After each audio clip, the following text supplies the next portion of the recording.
For this distance. All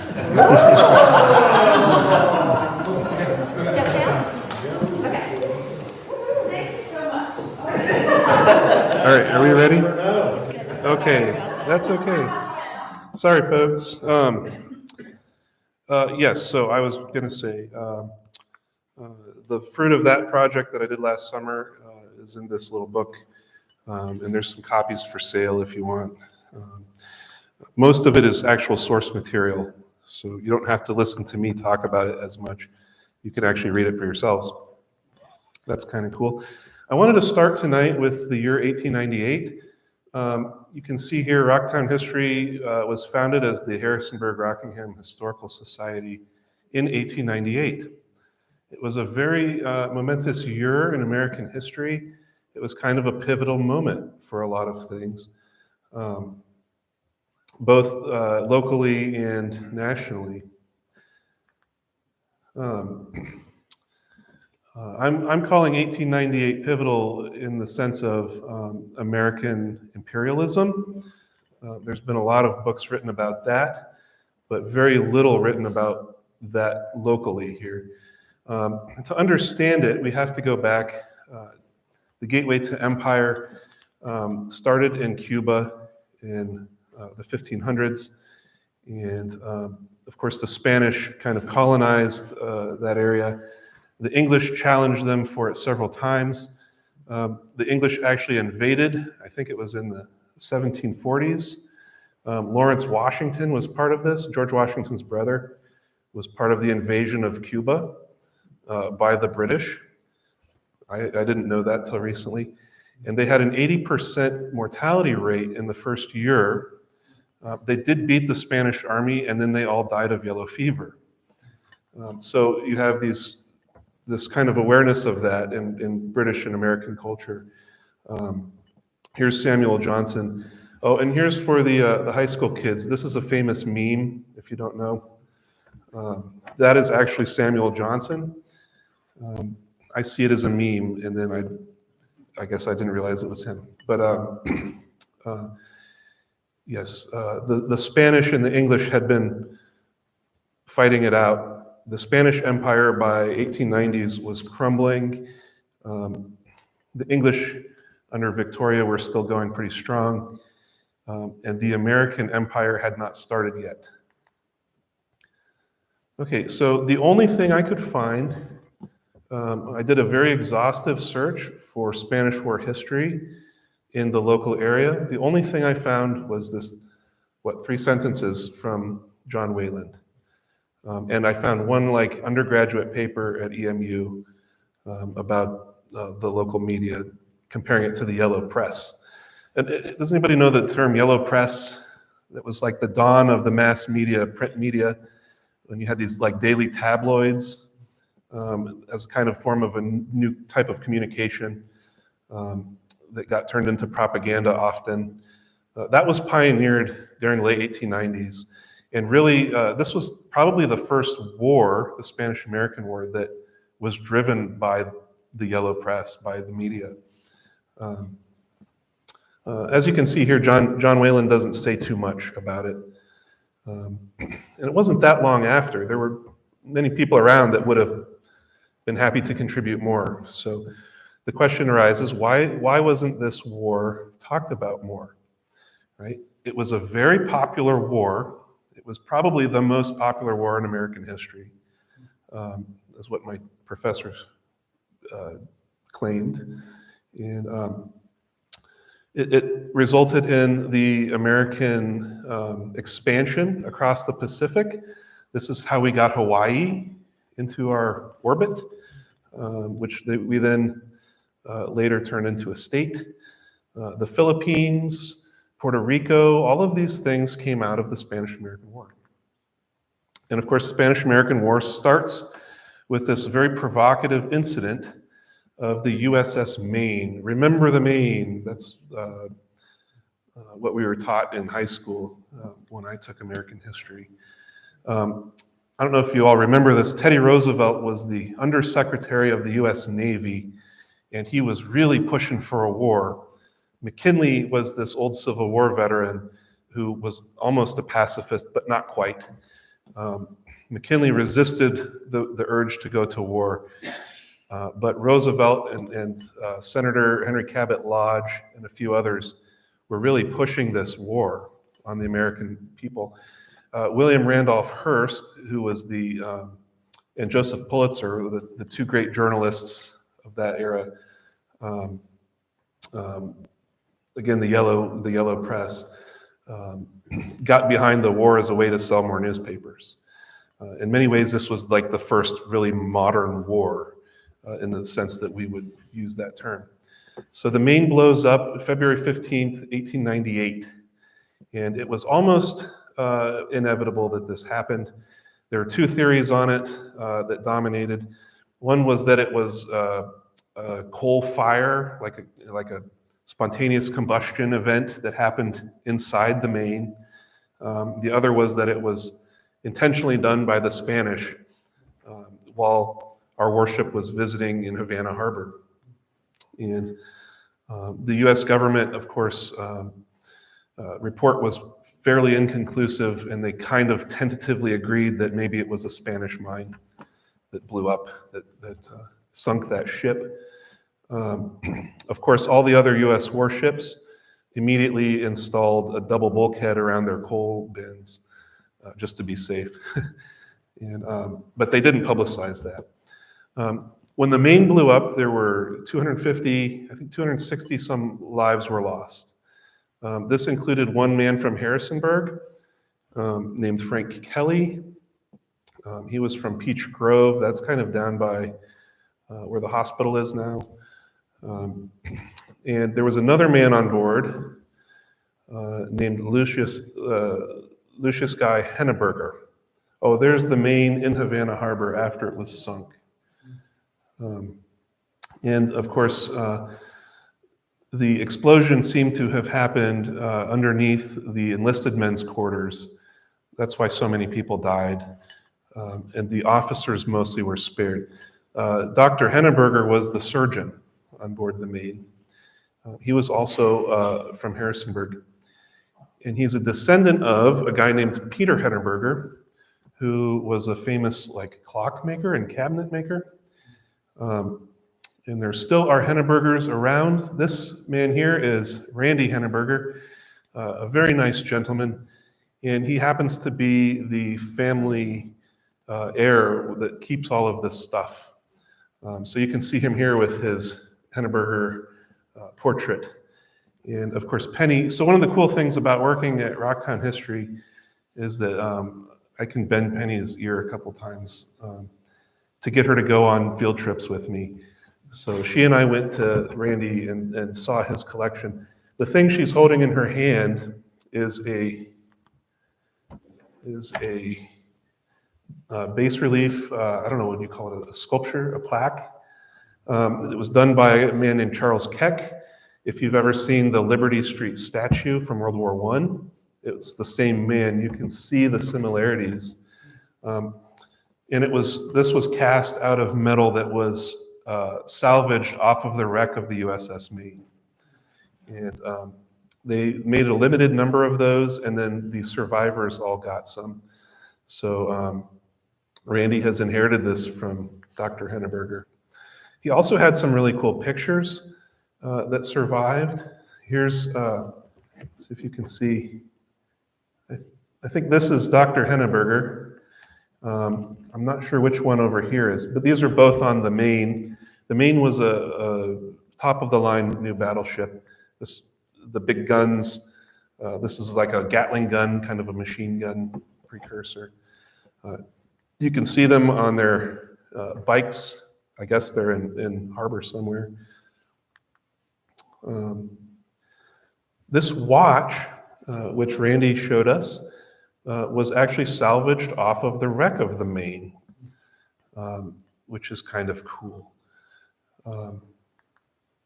This whole table of stuff was more or less salvaged. I'm sorry, it's not a great picture, but there's like a tooth puller. I guess he had to pull teeth of sailors. There's 2 watches and a pillbox, and then his surgical tools, all very cool. They also found his logs. I think those are in the National Archives. They used those in their investigation to try to determine what happened. One of the other cool things that Randy showed us was the Spanish gold coin. And I'm sorry if you can't read it. When the Maine blew up, there were many wounded. They were all taken ashore to the hospital in Havana and treated there. Many of them died and then were shipped home. But Dr. Knappenberger then went on shore to treat his men. And he spent, I think, a month or two there working beside these Spanish doctors and nurses. And one of these Spanish nurses, Sister Mary, gave him this golden Spanish coin with a thank you note. So a little piece of Americana right here. It's pretty cool. Yes, the gospel messenger. So we'll just get into the meat of this now. So the war, I mentioned before, was very popular. It was so popular that even the pacifists decided not to speak out against it. They would make these long statements. There was a lot of debate going on right after the Maine blew up. So you see these kind of things. Non-resistance is one of the cardinal principles of the doctrine held by the Brotherhood. This would be the German Baptist Brethren, the Church of the Brethren. In fact, I think this was written by John S. Flory, the Bridgewater College guy later on. He was the editor of the Gospel Messenger out of Elgin, Illinois. I didn't include the Mennonite ones in here. They said basically the same thing. Often they would quote each other, in fact. Our principles are for peace, so whenever we talk about it, let's stay on that side of the question. While we should be true as steel to our gospel peace principles, let us also learn to be wise as serpents in advocating and maintaining them. In other words, if you don't need to talk about the war, don't talk about it. It's better to keep your mouth shut as a pacifist than to cause a row with your neighbors. That seemed to be the main message of the pacifists around here and around the country. There was also a weird split. Many of the northern German pacifist churches were Republicans, while down here, many of them were Democrats. So there's these weird divides that don't necessarily come out in the national picture of things. It was also a commercialized war, and this was fun for me. Maybe some of you recognize the name Dewey. George Dewey was an admiral who sunk the Spanish fleet at Manila as soon as the war was declared, and basically captured the Philippines for American Army. So Dewey, yes we do, we give you better goods for less money. Right? War is not a new experiment for us. For 25 years, we've been fighting the dealers in cheap and worthless stuff.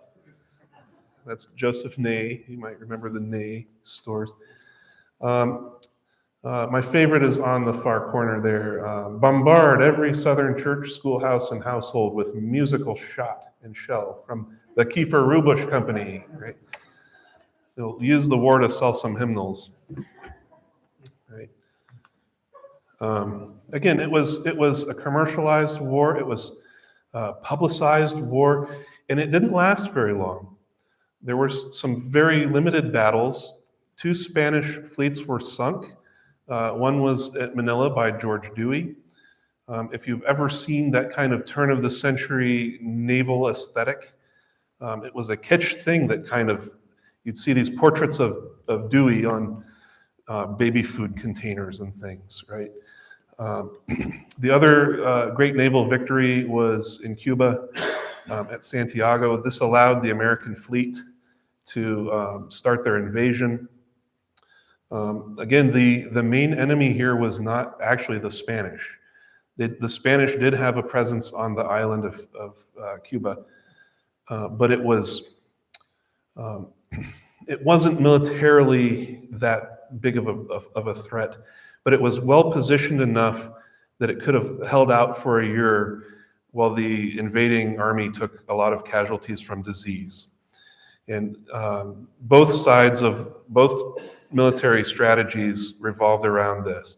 The American strategy was premised on, let's have a lightning strike, let's take over Havana and force a Spanish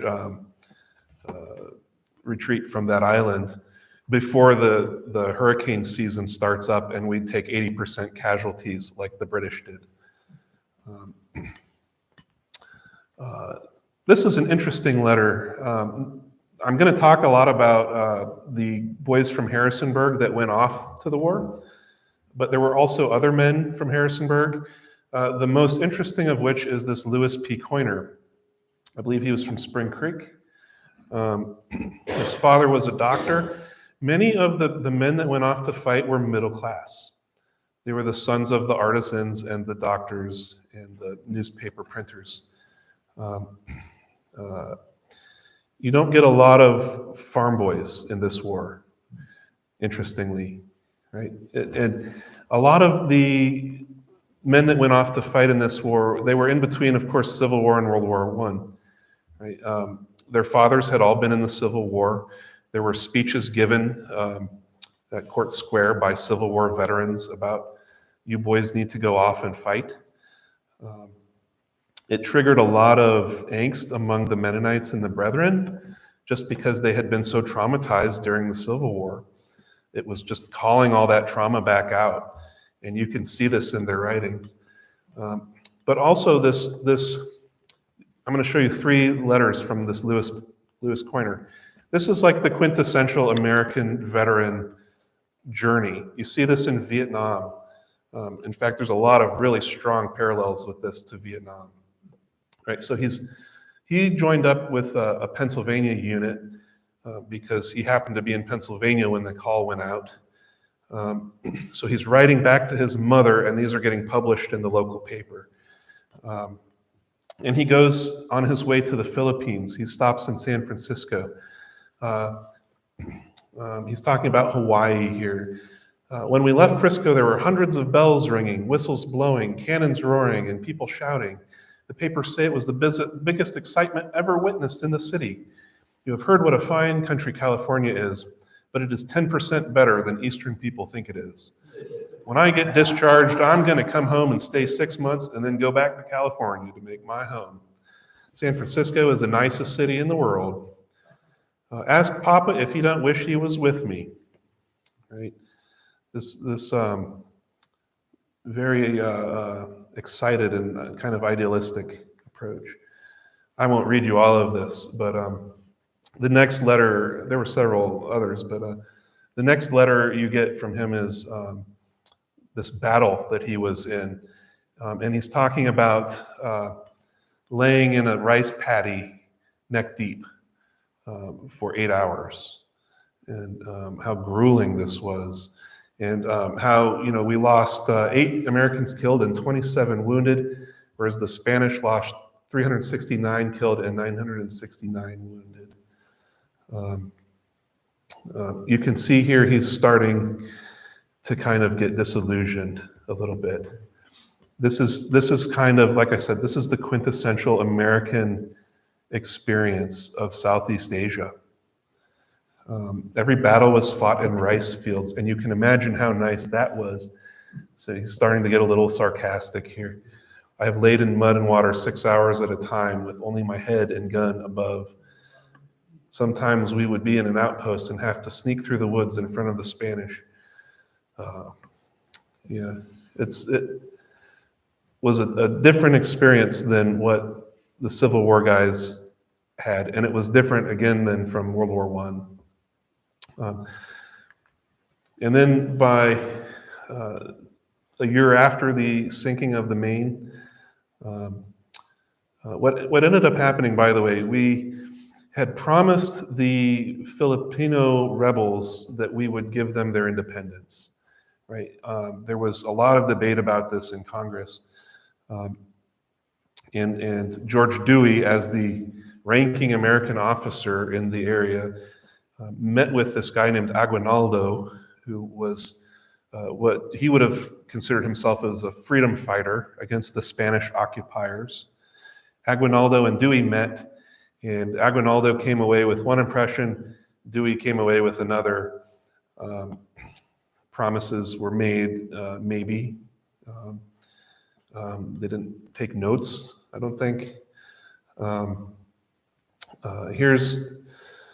Here's a reflection of what the war turned into by the time the Spanish had surrendered. The Filipino rebels decided they had been betrayed by American military officers. So they started fighting against the American occupiers just as they had the Spanish. And the American military, to our great shame, basically took over this concentration camp system. It was called the Reconcentrado, and continued exactly where the Spanish had left off in oppressing those people. And it turned into this nasty guerrilla war. Waterboarding was invented here. That's where Americans learned how to waterboard, actually. But you can see in this letter, he's talking about, there's a couple of key points here. Young Coiner says it is against Army discipline for any of the boys to write news for publication. So all through the Civil War, all through the militia experience of the American military up to this point, you have reporting home in letters. Right? There's this great reservoir, says James Robertson, of Civil War letters. Historians use this even now. They're still publishing these Civil War letters. This is when that stops. Right? This is the beginning of censorship, and it's political. Right? So suddenly, these boys don't get to write home anymore and talk about this. Right? And they're behind closed doors. So then these terrible things start happening. He talks about this incident of camp life, and by now he's so jaded that this is funny to him, right? So the two guys that were cooking dinner for his unit messed up the dinner. The boys came back from going out on a patrol or something. They got indignant. They threw the cooks in a canal that ran by the camp. Read an open sewer there. That's what that was. Along with two companies of another regiment to punish, and gave them a thorough ducking. Like, they're gonna torture their own cooks. These are American soldiers torturing their own, right? And this is funny. He's relating this as if it's a funny incident.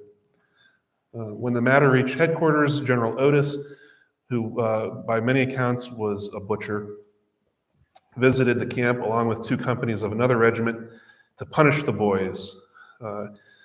And then he kind of decides that what they really just need is a good dinner, and it all works out in the end, unless you're the two cooks who got waterboarded in an open sewer. Right?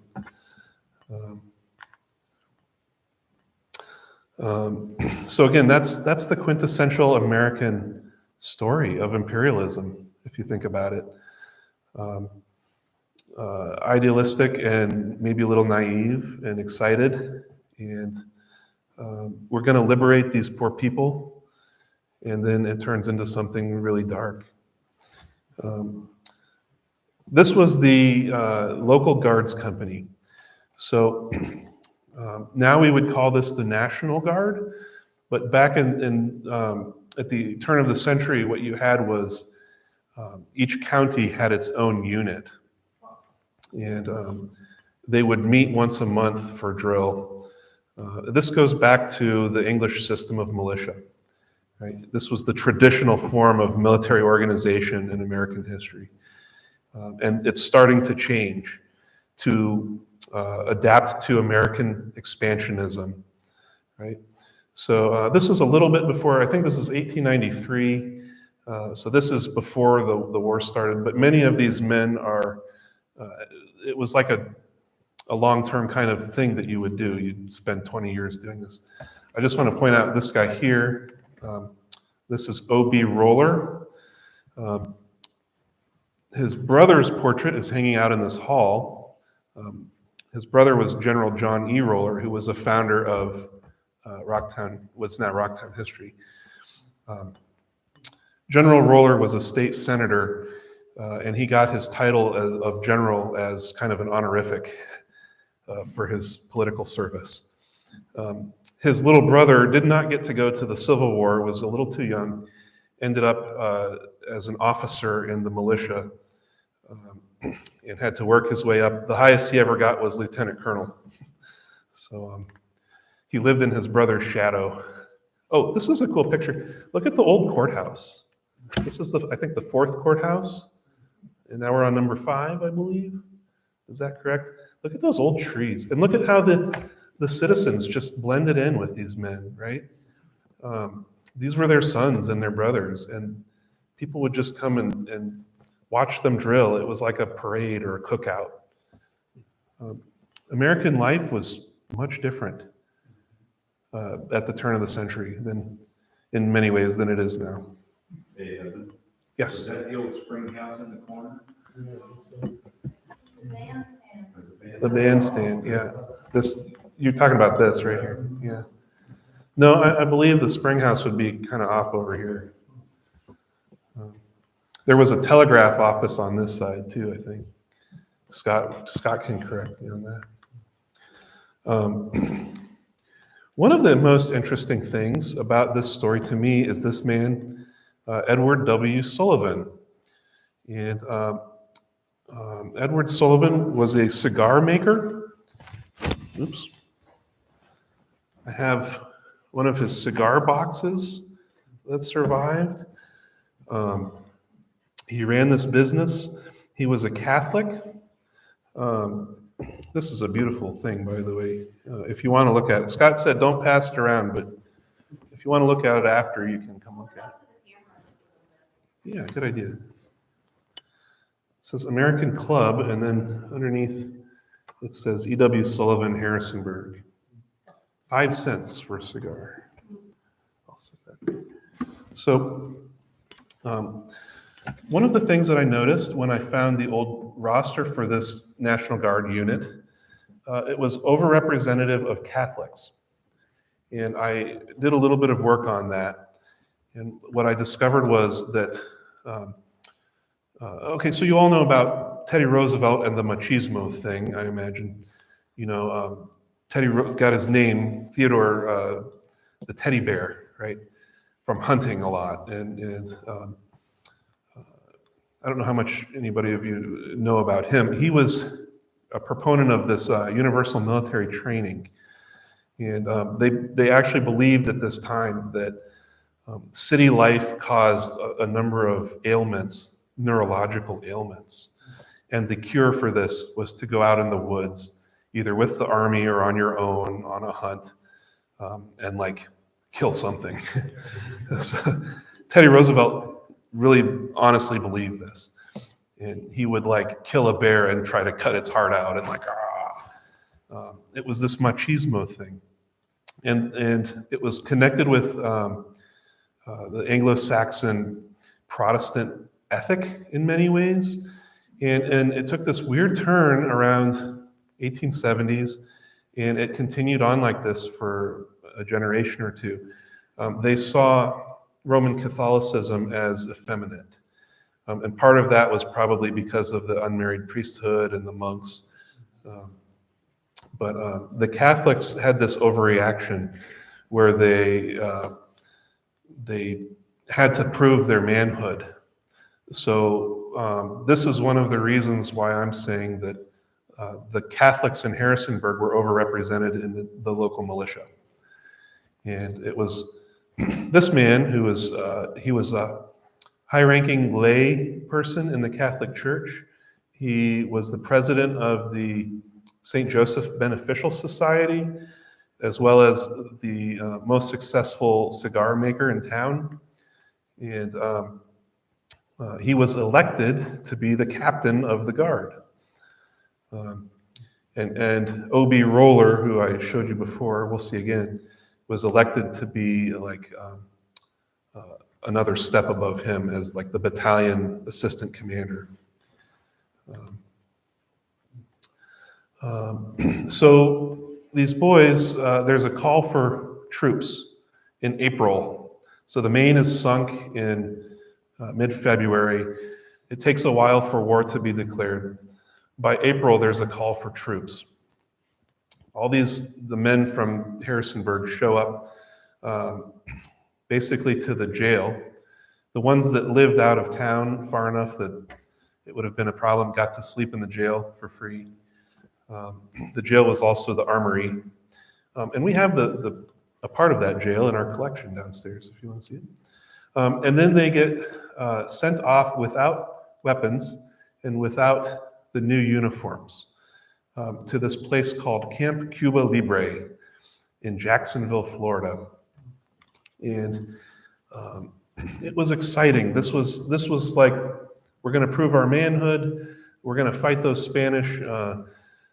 We raised, I think, 80 or 100,000 troops, lickety-split. Anybody who was a politician or had any political ambition had to join this. William Jennings Bryan, here's William Jennings Bryan, I don't know if you know that name, ran unsuccessfully for president 3 times, including against McKinley. Here he is in his tent. He brought his wife with him. But you can see he's got a nice tent. It's up on a riser, right? I think he was with the 2nd Nebraska. He was the commander of that unit. They were also at Camp Cuba Libre. Sorry, this map's a little hard to see. Jacksonville had been the site of several plagues in the 1870s and 1880s. It was notorious as a public health hazard. It's in between these rivers, right? And it's low and swampy. People at that time believed that yellow fever was a miasma, like a vapor that you would breathe in. So you'd smell these swamp vapors and imagine yourself getting sick, when it really was mosquito-borne. But you can see they put the men right outside of town, like on the beach. And they were warehoused here from May until about November. So they weren't getting paid. They weren't getting fed often. They didn't have real facilities like latrines or showers. We'll see a little bit of that in a second. And every day, all they would do was drill. They finally, after months of sitting in camp, got some old Civil War muskets. And their uniforms started to come in. So they would parade through Jacksonville in the morning and then, have the rest of the day to learn military discipline, I guess. This is a picture of that. There's a good amount of literature that came out of Camp Cuba Libre in the local papers. Here's a local boy. They used pseudonyms often, so we can't really tell you who wrote this. I want to get out of this badly managed organization. This is in August. They've been there all summer. It's stiflingly hot. In that 6 months, they lost at least 1% killed of disease, right? Just in 6 months. And that's not even into the hard, wet season. Many of those men came back badly damaged. I want to get out of this badly managed organization termed an army. That, to me, is the quintessential American Army statement right there. That's a lower enlisted man for you. The same reports as to the fare are made. This morning for breakfast, we had hardtack taken from a box, the outer layers of which were so moldy that the only good ones were in the center of the box, and this, with coffee and no sugar, constituted our breakfast. Every man in the company has complained to their respective officers, and they in turn to the majors, but no one seems to be able to remedy affairs or even modify them so as to be bearable. We have no bathhouse. The men are even ordered not to bathe in the river, as they claim it is unhealthy, and guards are posted up and down the river. We have not had a bath for a week, and there is no telling when we will get one. Another letter goes on to say that the boys made a vigorous kick, and Colonel Baker stirred things up, and the meal just before the writing of this letter was an improvement. Colonel Baker was the 2nd Virginia Regiment commander. And you can see him right here with his funny hat. Again, he got to bring his family. O.B. Roller, right here, at this point was the mayor of Harrisonburg. So how do you like that? The mayor of Harrisonburg gets to go off and fight the war. He got reelected while he was away. So you can see what an improvement this was for his career. This man, D.C. Shanks, ended up being a really big war hero in the Philippines. And he's the one who captured Aguinaldo, who I mentioned, the rebel leader. And that was like killing bin Laden back then. It was a big deal, and that was him. Here they are again. This is on the way home. These two slides are kind of out of order. This is on the way home after the regiment has been ordered back in November at the steps of the state court, at the state capitol building. But here they are in camp. Again, here's Baker, here's Roller. Those are like the regimental officers. I don't think they had a nice tent over the ground, but you can see they're like just camping. Things got really bad in Camp Cuba Libre. Disease was a really terrible thing. I'll just read a couple of snippets of this. This is from another unit that was at Camp Cuba Libre. The half has not been told. There can be no doubt that men have died as the result of neglect on the part of the surgeons. Doctors stay up until 2 or 3 o'clock in the morning. They're in no condition to attend the sick a few hours later. The fever is something terrible. A man may be all right today, but tomorrow he will be laid low and helpless. Many, many men came back, including Sullivan and O.B. Roller, with long-term problems from this war, like health problems. Sullivan died, I think, about 5 or 6 years later, and it was said that his health was never right. His digestion was bothering him, something bad, ever since he got back from Florida. And again, these guys aren't war heroes, right? They haven't met the enemy in glorious battle, right? They haven't charged into a hopeless San Juan Hills situation like Teddy Roosevelt did. Teddy Roosevelt, by the way, he forced his way onto the boats. It might well have been the 2nd Virginia and O.B. Roller that went to San Juan Hill in Cuba and got all the glory there. But Teddy Roosevelt and the Rough Riders forced their way onto those boats at gunpoint. So, yeah, you can see the state of Army organization too. Again, this really tells a story of American militarism, right, and the development of it, right? You go from this militia-based thing into this, like, what we now have as a professional military. Fully 3/4 of the men desire to come home. They enlisted for the war and would gladly have served as long as there was any prospect of fighting, but hostilities being ended, they think they should be given their discharges. Many young men sacrificed all they had to serve their country. The positions of some were held open. Now these later are getting letters from their employers saying that as the war is over, they are expected to secure their discharges, as the positions they left can be held no longer for them. And that was true even of the first sergeant. We'll see right here. This man right here, he worked for the Adams Express Company. His name was Carter. He was the first sergeant of this unit. Late in that summer of '98, he applied for a discharge and was granted it because the Adams Express Company, which was the railroad here, was not going to hold his job open for him.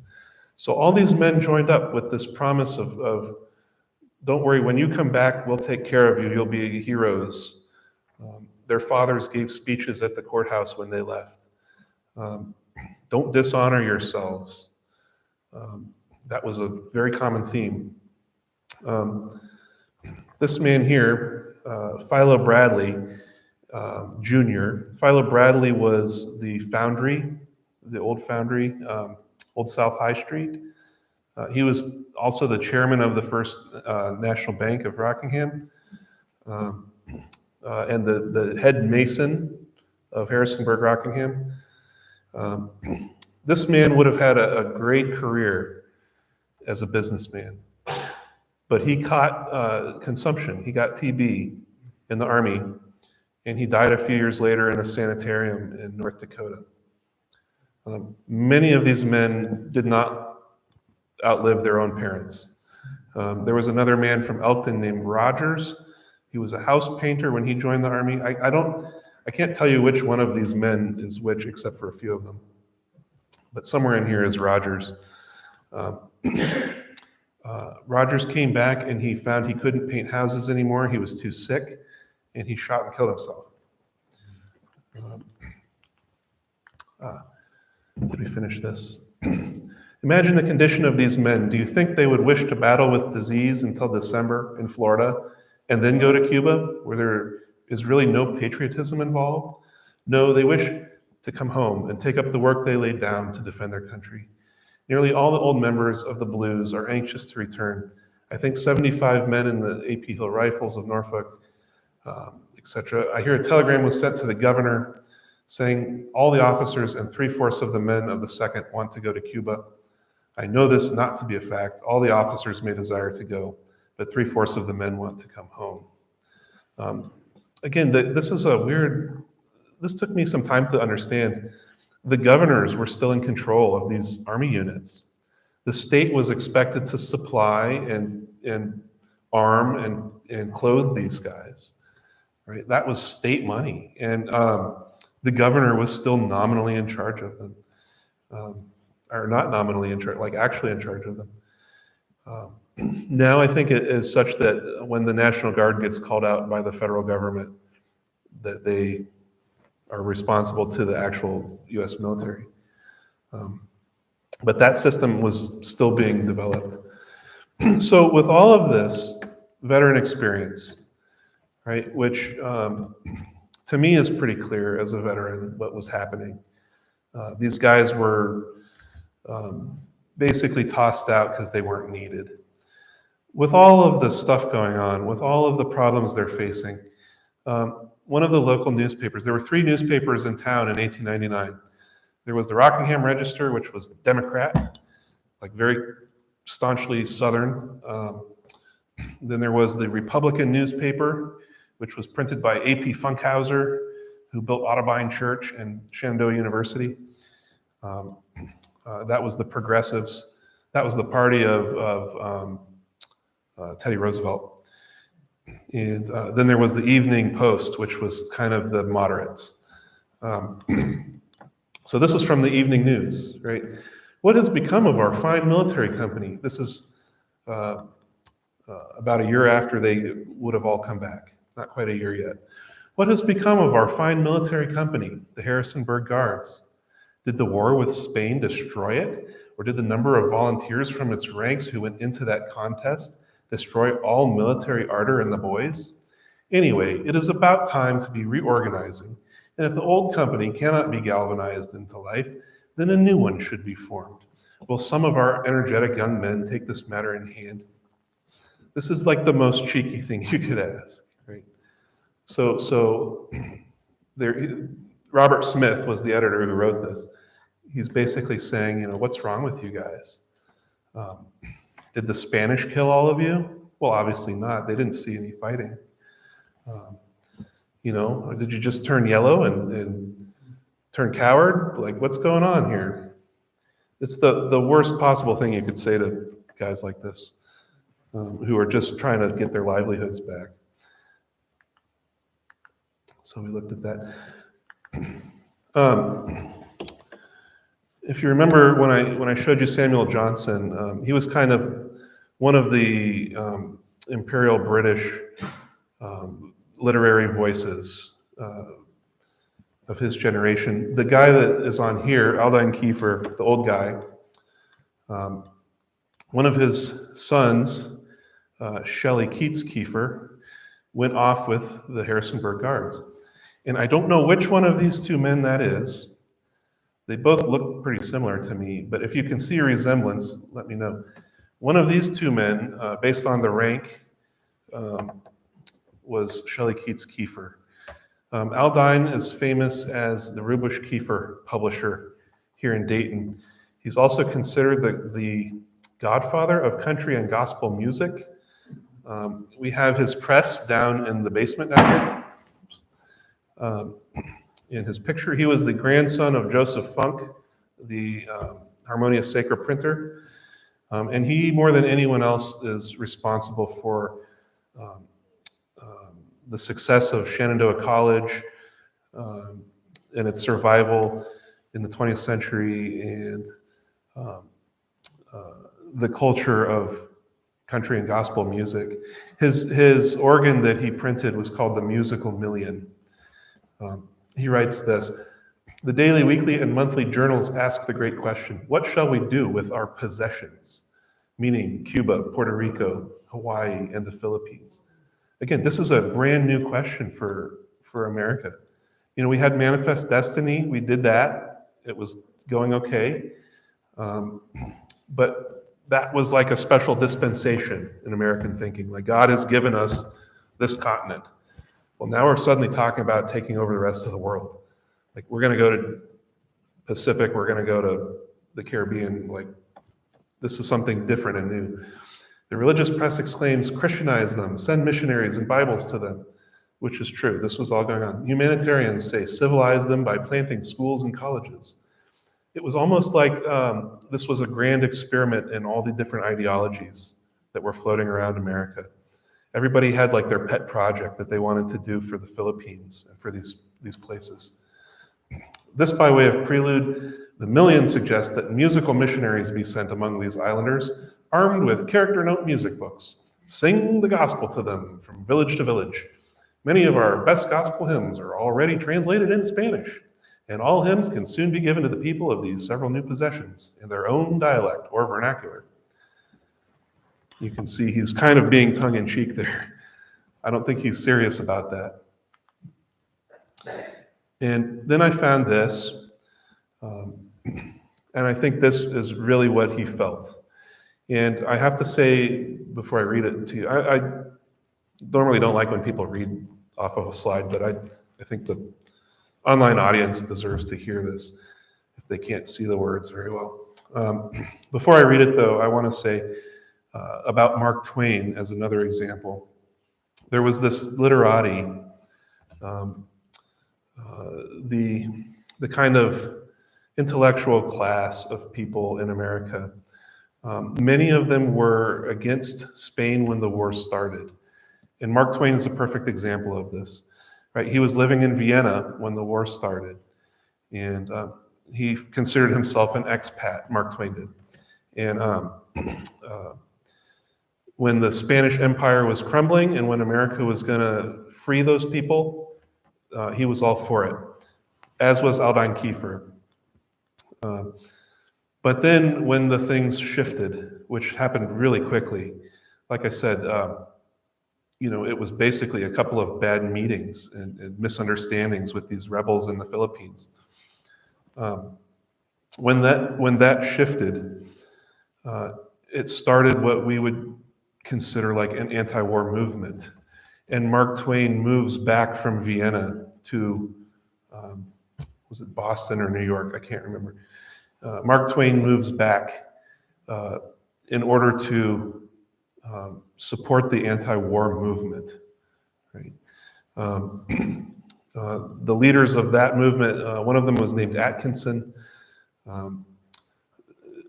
It basically started the same dynamic that played out in the Vietnam War and in some ways continues. But I found this among all of Kiefer's poems. He writes a lot of different things, a lot of it religious, most of it very kind of sappy. His famous songs that earned him a fortune were like about the old schoolhouse and down by the river, kind of country themed songs. This is not that. This is something different. Columbia, beware. It is not Spain's the power that threatens thy fair shore. Thy ships ride bravely Earth's ocean plains. Spain shudders at thy cannon's roar, where blue waves are red with Spanish gore. Thine ensign of freedom proudly floats in the breeze of every foreign land. By Scottish bray and English moat thy fame is known. The lowest and the highest seek to grasp thy hand. Proud empires would thy friendship claim. Kings and queens thy favor seek. None dare offend thee, lest in shame they bow to thee, when thou shalt wreak dire vengeance till their spirits break. And then here's the turn in the poem. Unseen, but not unfelt, come forces close allied, out of dark chambers of imperial fate, love of power, tyrannical pride, vain ambition and greed insatiate, envy, oppression, avarice, and hate.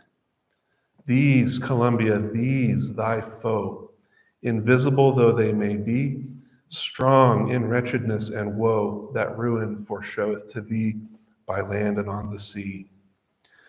Then crush the enemy ere too strong a foothold in thy bosoms gained, ere freedom languish and the wrong in bare oppression's service trained.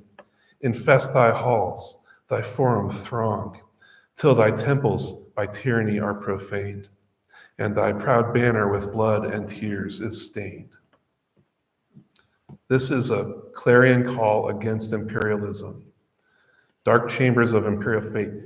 That's as explicit as he could possibly be at that time. Imperialism wasn't really a concept at this point.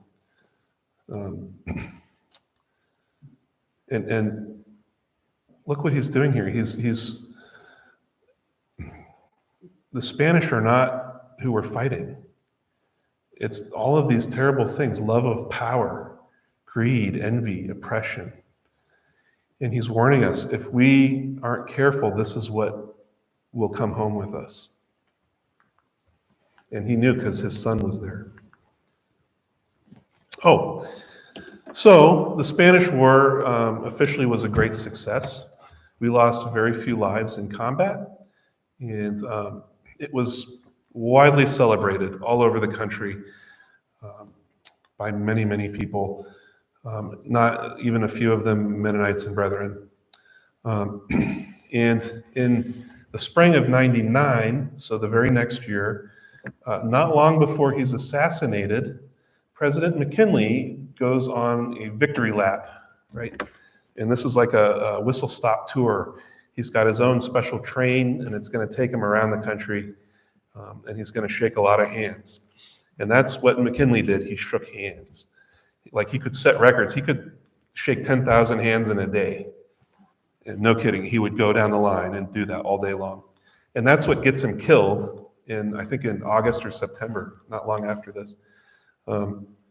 He's shaking hands at the State Fair or something, or the World's Expo in New York, and an anarchist has a gun like he's in his hand that's bandaged up, and he shoots him.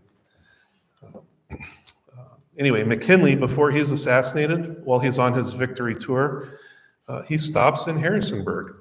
And here's an account of that. This was 125 and a half years ago, almost 126. 20th of May, McKinley, President of the United States, brought together an immense throng of people of all sexes and ages to greet the president on his journey through the beautiful Shenandoah Valley, a throng composed of hundreds of the sturdy yeomanry of this country, as well as thousands of our town population. The train of Pullman cars bearing the presidential party arrived at 9 a.m., promptly on time, the president being greeted as the train rolled in by a great and prolonged huzzah of the people, amid the blowing of engine whistles of the tannery and other factory establishments. There were bands from Bridgewater and Harrisonburg. They played Dixie, which was a big deal because, remember, McKinley had been in the Union Army. This was not his first time in Harrisonburg. McKinley had been in Harrisonburg once before. Yeah, that's right. Thank you. O.B. Roller, who had just been back not too long, re-elected mayor, meets him in his train car, shakes his hand, and convinces him to come to the courthouse and give a speech. So McKinley meant to stay for 15 minutes, and he stayed for 45. So Harrisonburg almost got him. Then you have this continuing political thing going on. This is from the Evening News again, which was the moderate paper. Edward Atkinson, he was one of the Anti-Imperialist League founders, along with Mark Twain.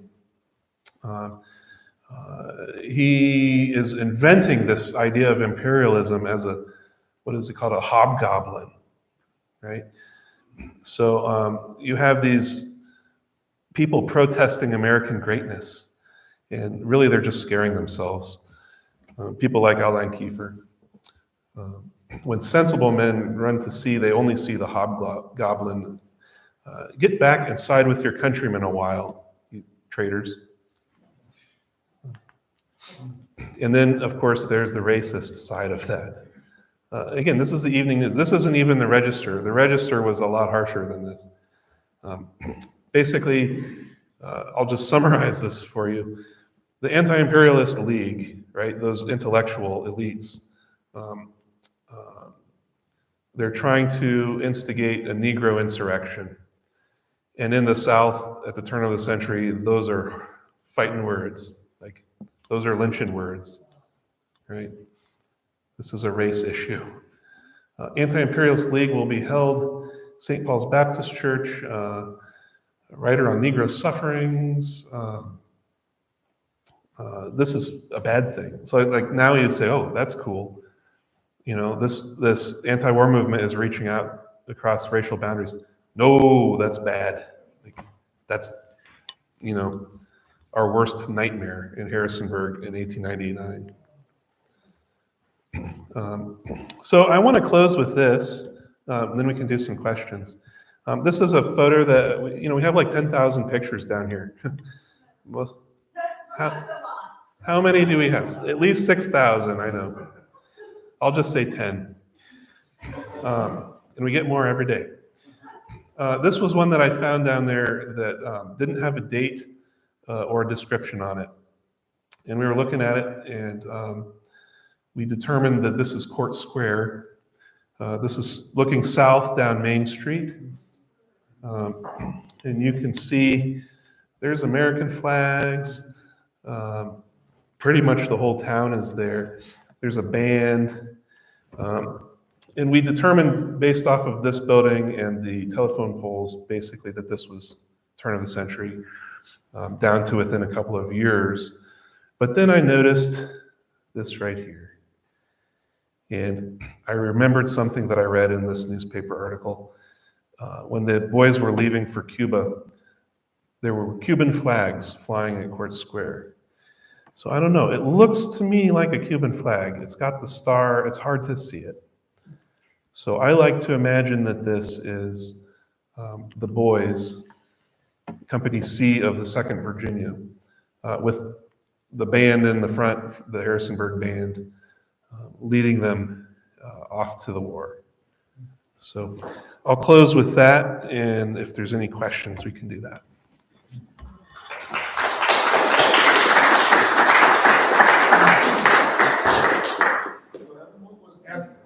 What was the mood in Spain?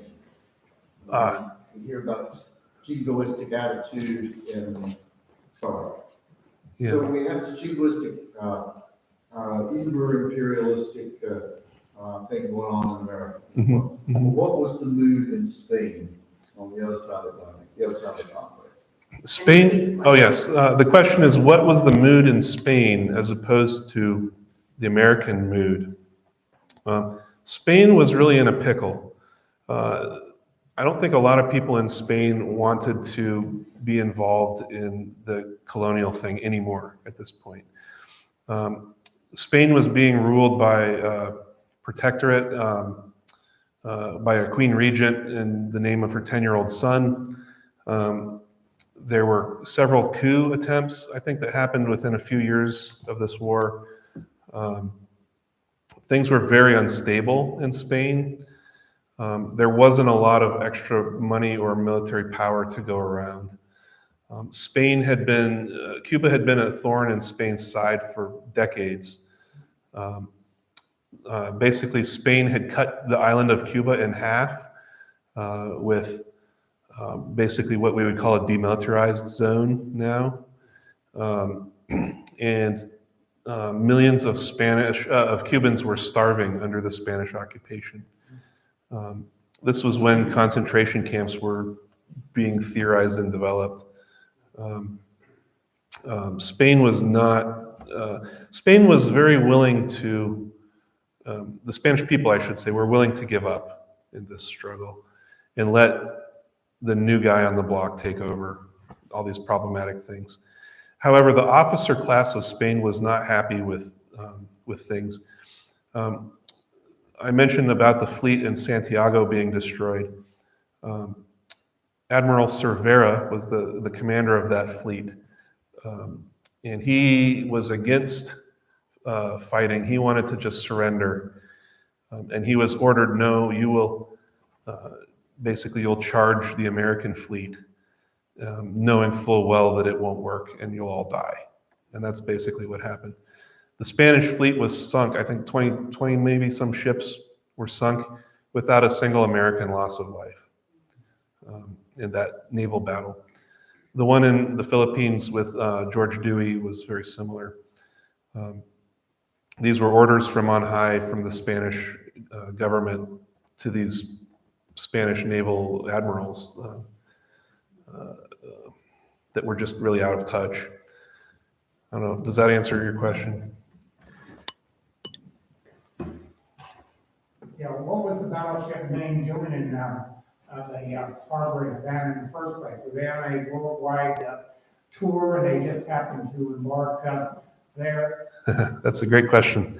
The question is, what was the USS Maine doing in Havana Harbor in February of 1898? And the answer is, Teddy Roosevelt put it there as a provocation. The official mission was as a friendship visit. There were circular pamphlets floating around in Havana when the Maine stopped there that basically were warning, we're going to kill all the Americans. Like, nobody's really sure like who did that, but that's been documented. But Teddy Roosevelt was hoping for a war, and this was one of a series of provocations.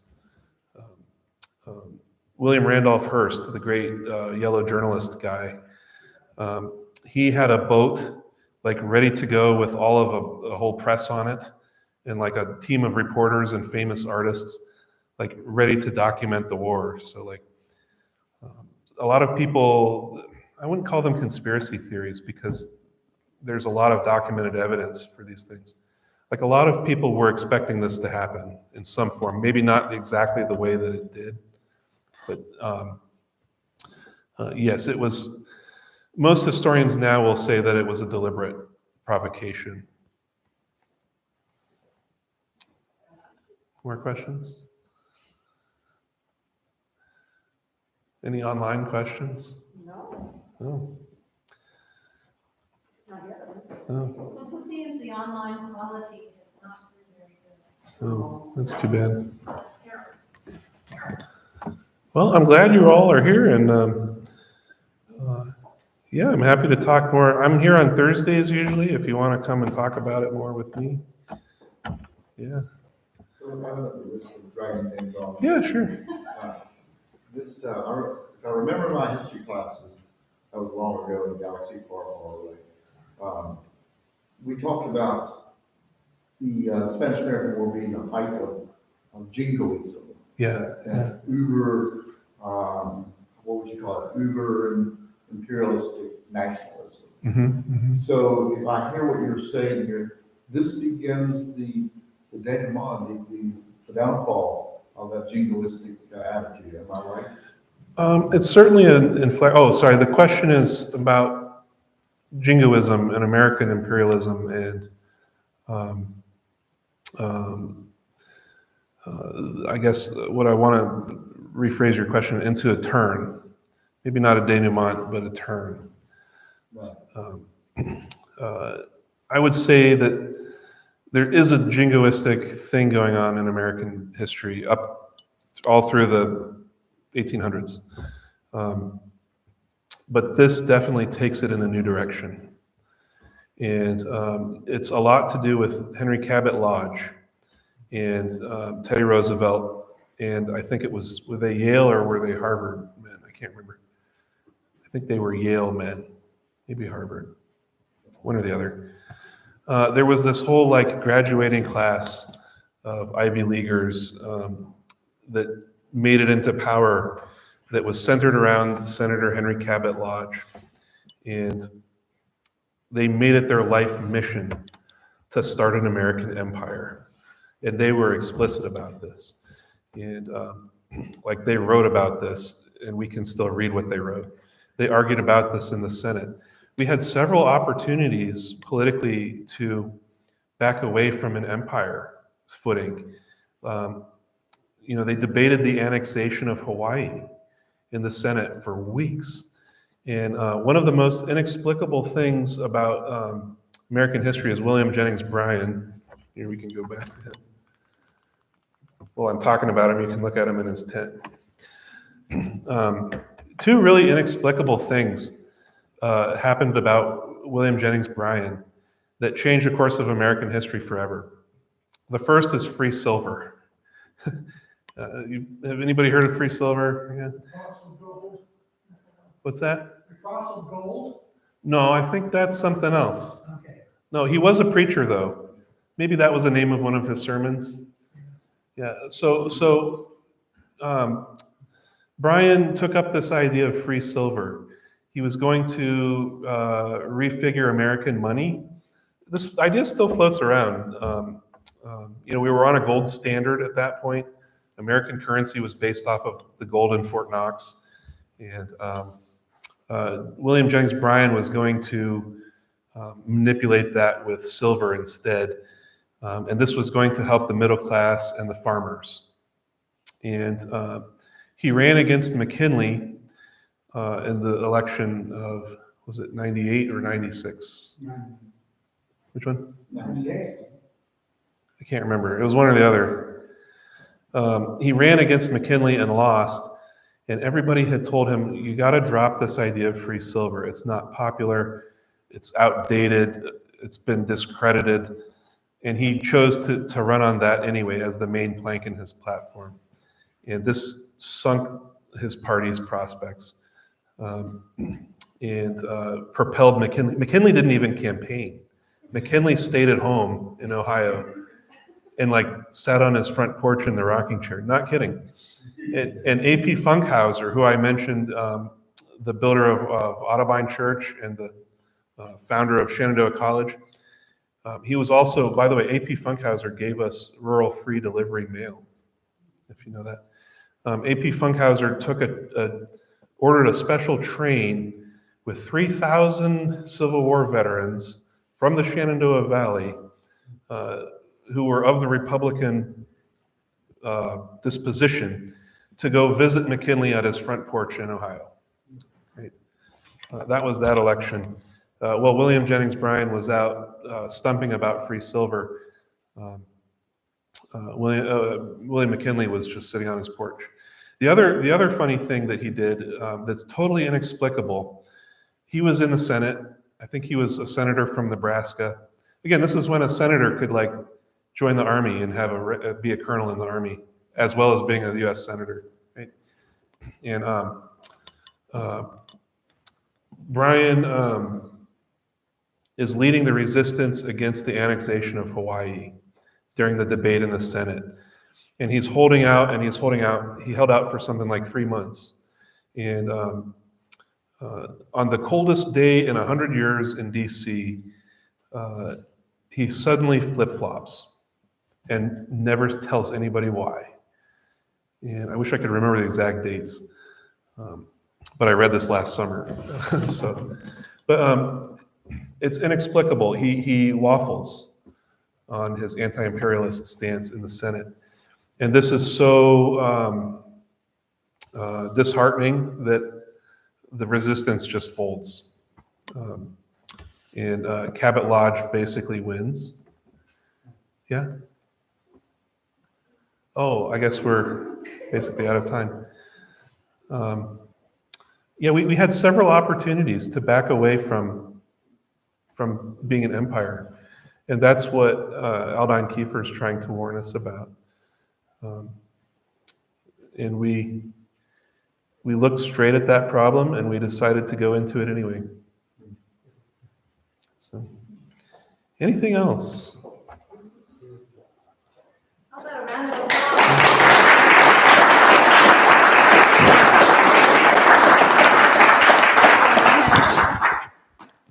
Thank you, Evan. Thank you so much. I told you he would bring us the little details, and it's just fascinating what is out there to be discovered. So thank you for doing that work for us. I want to thank everybody online. I hope that most of the technical difficulties did not affect you, and since you didn't hear us in the beginning, please go on the rocktownhistory.org website and see our events coming up, because we have a slew of not just our Third Thursday talks, but also the coffee mills and some extra workshops and speakers.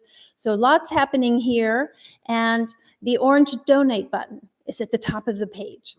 So we always appreciate a gesture of appreciation, because these programs are free and we want to keep them that way. Thank you, everybody, for coming out, and we certainly hope to see you next month or in the galleries.